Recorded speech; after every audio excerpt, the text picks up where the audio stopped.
Now this illustration deals with portable generators 15 kW or less in rating in accordance with 702.12b as in boy. Now we know that these are optional standby type generators when we review 702.12b.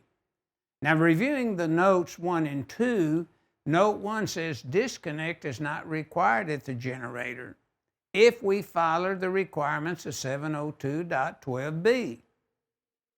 Note 2 says ungrounded phase conductors serve or pass through building or structure for 702.12b. You don't have to have a disconnect there at the structure. Now to get a full understanding of this rule, we would go to section 645.13, 645.18, 645.20, 702.7c, and for construction work and maintenance, we could go to 590.6a3 and review that. Now, we tell you to be sure where you have a flanged inlet or other cord and plug type connections that meet the requirements of 702.12b. Be sure and review your section 445.20, 702.7c, and 590.6a3. Now, warnings have to be put on the generator under certain conditions. Look at the warning to the left.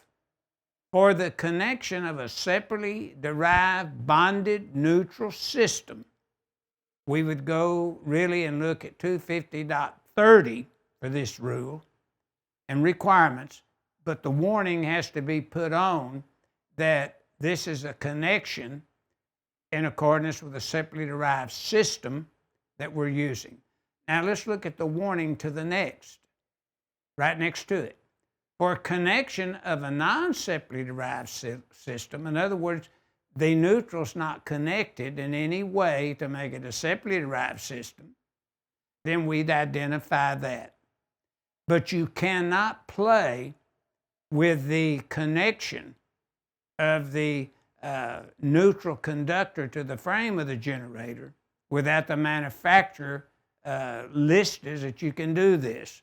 So if you're going to play around with it in this manner to determine is it a separately derived system or a non-separately derived system, you would need to make sure that you review this 702.12b, and the manufacturer also is allowing you to play around with that connection that you see in the two warnings that you have there. Now, if it's a permanently installed generator, you would look at 250.35a and b and determine is it separately derived or it's non-separately derived. But here we're dealing with a portable generator. So you can see that the rule is a little different. Now the rule will be completely different if the generator is greater than 15 kW. So keep that in mind, and most of them are permanently installed by 250.35a and b. But not always. So you have to review and see if an exception's allowing to how the generator could be used.